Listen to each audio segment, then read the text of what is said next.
Bata pa lang ako, mahilig na ako mag-ulam ng miswa. Lalo na kung may sahog na pata. Luto na tayo. So, yun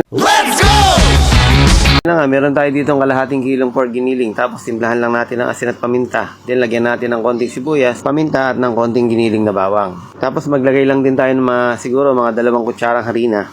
At maglalagay lang din ako dito ng 1 pirasong sariwang itlog. Bali, gagawa muna tayo dito ng meatballs na ating isasahog sa ating miswa. Bali, yun lang naman lahat ng aking isinahog. At eto na nga, hahalu-haluin lang natin ito para makagawa nga tayo dito ng meatballs. Sa lahat ng bago nating followers dyan, maraming salamat po sa inyo. Welcome na welcome po kayo dito. Para sa akin, okay na nga ito at pwede na nating iprito. So, gagamit lang ako dito ng 2 kutsara para magkaroon tayo ng bola-bola. O makapag-form tayo ng bola-bola, kumbaga. At kung tatanungin nyo ako, syempre, sasabihin ko naman sa inyo na medyo magastos din talaga itong recipe na ito.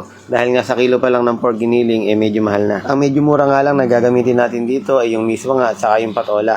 Pero dahil nga gusto natin kumain ng miswa na may patola, syempre titiisin na lang natin yung mga mahal na presyo ngayon. Ultimo nga yung mga restaurant ngayon, talagang dumadaing na sila. Sa mahal ba naman yung mga bilihin natin ngayon, talaga namang ang hirap talagang mamili pagka ganyan. Tapos syempre, kaakibat niyan, pagtumal. Dahil nga dadaing yung mga customer na bakit ang mahal, wala naman tayong magagawa, ganun talaga. Okay, so balik na tayo dito sa ating piniprito. Nakita nyo naman at golden brown na nga, kaya hahanguin muna natin ito at babawasan na natin ng mantika yung ating kawali para maisalang na nga natin yung ating lulutuing miswa. So ngayon naman, ang gagawin natin, magigisa lang muna tayo dito ng ating sibuyas. Haluin lang natin ito, siguro mga 1 hanggang 2 minuto, then lagyan na natin ito ng bawang. Sa lahat yata ng ulam, ito yung isa sa pinakamabilis lutuin. Huwag mo na lang isama yung paggawa ng meatballs kasi nga, talagang medyo matagal yon. At saka yung iba naman, hindi naman meatballs ang sinasahog pagka nagluluto ng miswa.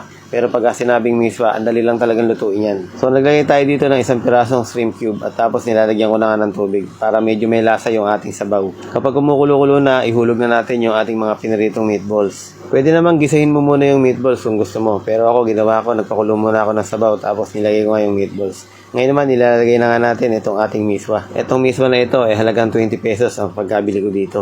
Ang hinahanap kong miswa, yung maninipis yung pagkakagawa, yung mga nakasabit lang sa mga sari-sari store. Wala akong makitang ganun sa ngayon, so ito na lang muna, yung medyo commercial. So timplahan ko lang ulit ito ng patis, paminta at saka konting pampalasa.